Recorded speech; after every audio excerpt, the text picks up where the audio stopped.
Hello friends, today we will discuss about the resistance color code. We know that we have to add or we have to connect a resistance in the circuit to control the current. We know the Ohm's law. That means the relation between resistance, current and voltage.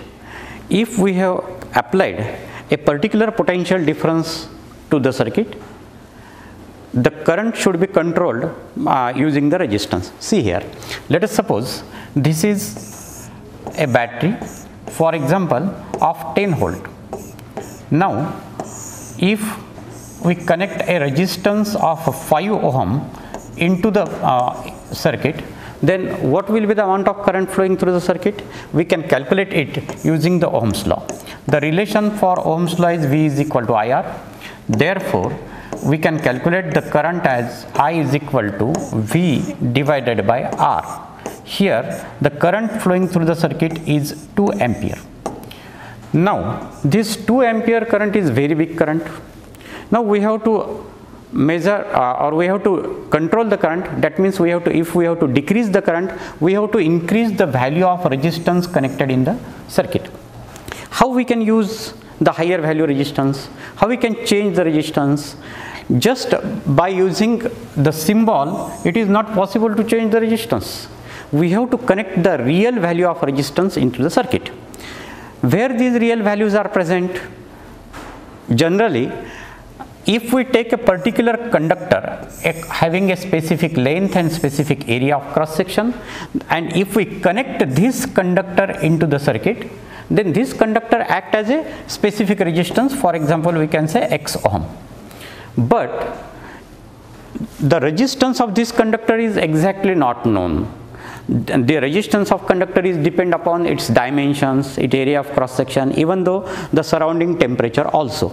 That means we have to find, we required a particular resistance having a particular value, so that we should connect it into the circuit.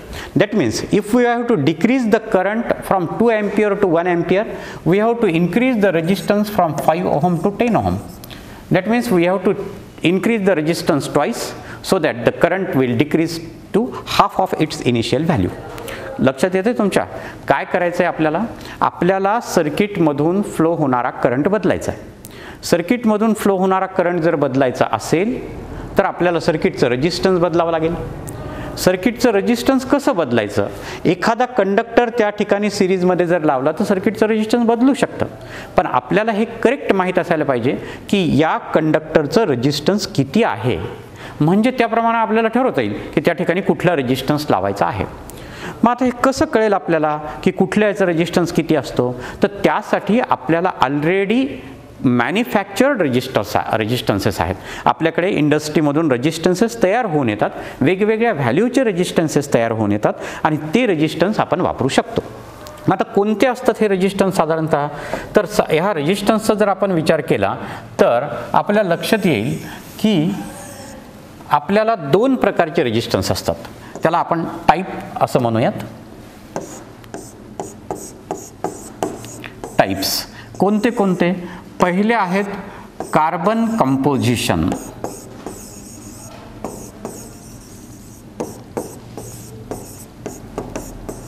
Carbon composition resistances. आणि दुसरे आहेत wire bound. Wire bound resistances. हे 2 प्रकारचे रेजिस्टन्सेस असे आहेत की जे आपल्याला डायरेक्ट व्हॅल्यूचे रेजिस्टन्स आहेत, आपल्याला माहीत असते की त्याची व्हॅल्यू किती आहे आणि ते रेजिस्टन्सेस आपण वापरू शकतो. आता वायर बाउंड रेजिस्टन्सच्या बाबतीत आपण नंतर माहिती पाहूयात. पहिल्यांदा आपण पाहूयात की कार्बन कंपोजिशन रेजिस्टन्सेस कुठले आहेत आणि हे कार्बन कंपोजिशन रेजिस्टन्स स्पेसिफिक व्हॅल्यूचे कसे असतात आणि आपल्याला ती व्हॅल्यू कशी ओळखायची. मग आता या ठिकाणी लक्ष द्या, मी तुम्हाला काही इमेजेस दाखवतो या ठिकाणी की पहा, हा एक रेजिस्टन्स मी या ठिकाणी दाखवलेला आहे. हा रेजिस्टन्स जो आहे हा कार्बन कंपोजिशन रेजिस्टन्स आहे. ह्या रेजिस्टन्सवर जर तुम्ही पाहिलात तर त्याच्यावर काही कलरच्या बँड्स आपल्याला दिसतात. येलो दिसतीये, ब्लॅक दिसतीये, रेड दिसतीये, ब्ल्यू दिसतीये. जर समजा तुम्ही या ठिकाणी आणखी हा रेजिस्टन्स बघितला, आता हा बघा, हा आहे वायर बाउंड रेजिस्टन्स. याच्यावर याची व्हॅल्यू लिहिलेली आहे. परंतु जो कार्बन कंपोजिशन रेजिस्टन्स होता त्याच्यावर त्याची व्हॅल्यू लिहिलेली नाही. ह्याचा आकार जर तुम्ही बघितला तर याचा आकार बऱ्यापैकी मोठा आहे, त्याच्यावर त्याची व्हॅल्यू लिहिता येते. परंतु कार्बन कंपोजिशन रेजिस्टन्स जर तुम्ही बघितलं तर त्याच्यावर तुम्हाला त्याच्या व्हॅल्यूज आपल्याला लिहिता येत नाहीत. हे सगळे कार्बन कंपोजिशन रेजिस्टन्सेस आहेत, याच्यावर त्याची व्हॅल्यू लिहिलेली नाही कारण त्याचा आकार एवढा छोटा असतो. परंतु ह्याच्यावर काही कलरच्या बँड्स आपल्याला दिसतात.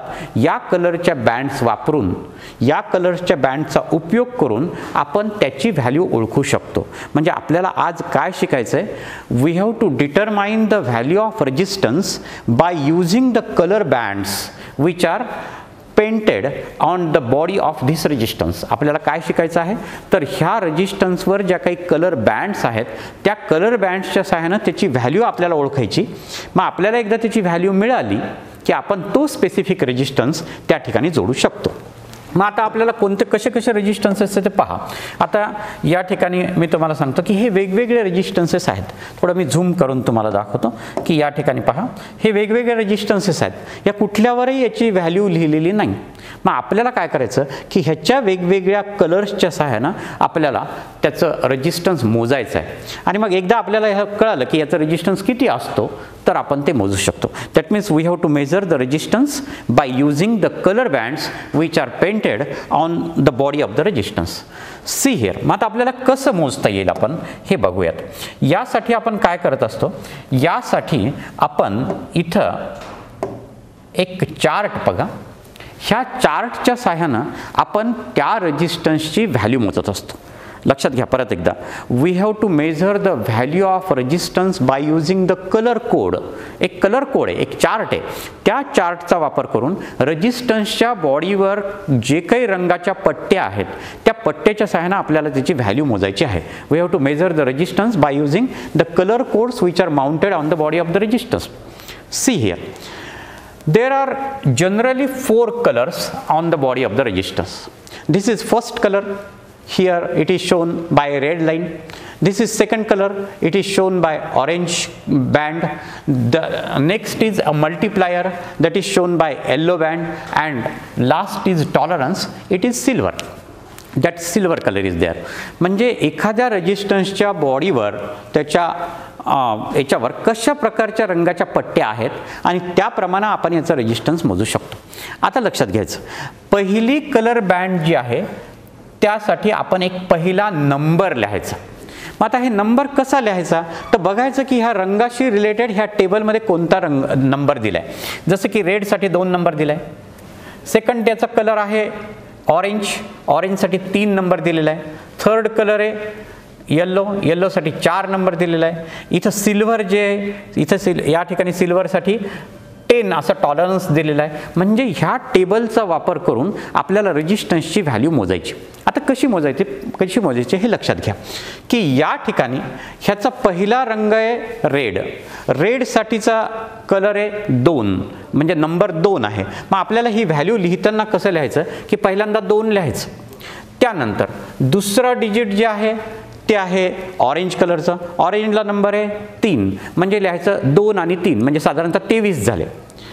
तिसरा जो फॅक्टर आहे त्याला मल्टीप्लायर फॅक्टर म्हणायचं. मल्टीप्लायर याचा अर्थ 10 to the power 10 10चा घात आपल्याला लिहायचा आहे. तो किती लिहायचा आहे, इथं येल्लो कलर आहे त्याचा नंबर 4 आहे. मल्टीप्लायर फॅक्टरमध्ये 10⁴ लिहायचं. म्हणजे ही झाली त्या रेजिस्टन्सची व्हॅल्यू. म्हणजे 23 into 10⁴, that is 23 into 10⁴. 23 into 10⁴ ohm is the value of this resistance. कसं लिहायचं ते मी परत एकदा तुम्हाला सांगतो की या ठिकाणी पहा, आपण या ठिकाणी बघूयात.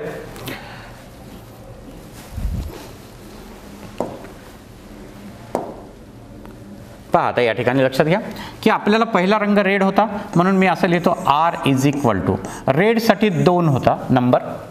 त्यासाठी नंतर ऑरेंज होता, ऑरेंजसाठी 3 नंबर होता इंटू 10 to the power, आणि तिथं होतं येल्लो त्याचा नंबर होता 4.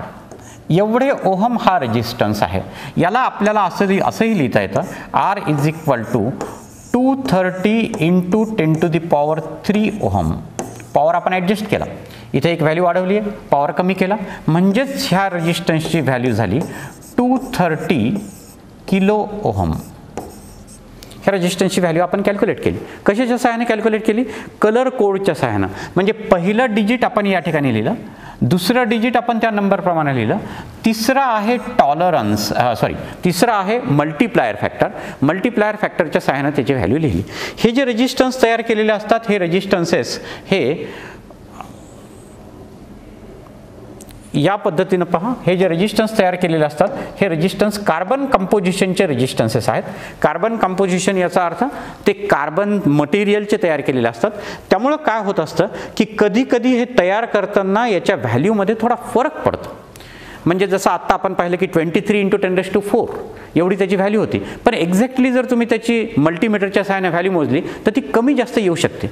तर मॅन्युफॅक्चररनं ती व्हॅल्यू कमी जास्त किती येऊ शकते पॉसिबल ते पण सांगितलं आहे, त्याला म्हणायचं टॉलरन्स. मग हा टॉलरन्स आपल्याला कुठं भेटतो बघा.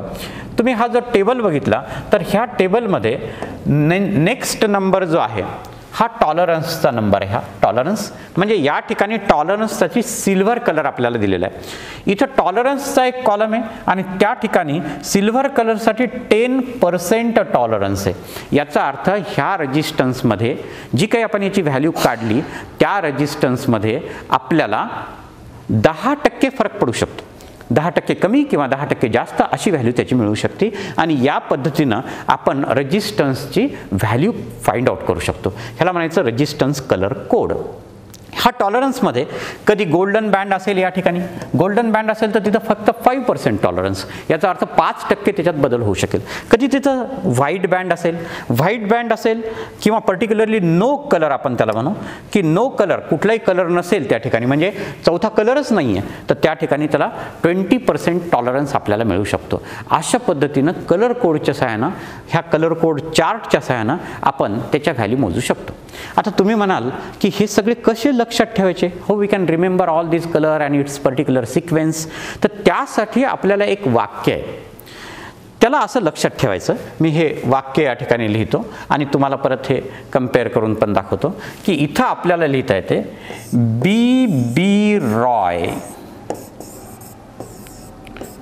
रॉय ऑफ, हे मी स्मॉल कॅरेक्टरिस्टिकमध्ये लिहितो.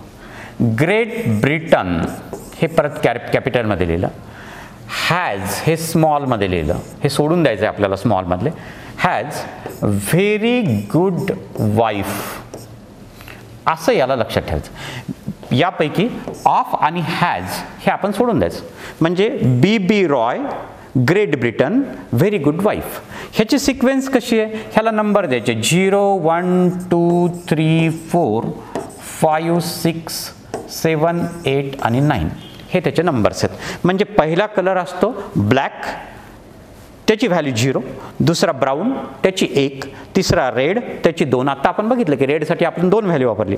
Orange 3 number, yellow 4 number. अशा पद्धतीनं आपण ह्याची सिक्वेन्स लक्षात ठेवू शकतो. B Roy of Great Britain has very good wife. या पद्धतीनं आपण त्या रेजिस्टन्सचं कलर कोडिंग करू शकतो किंवा कलर कोडिंगचा चार्ट आपण त्या ठिकाणी लक्षात ठेवू शकतो.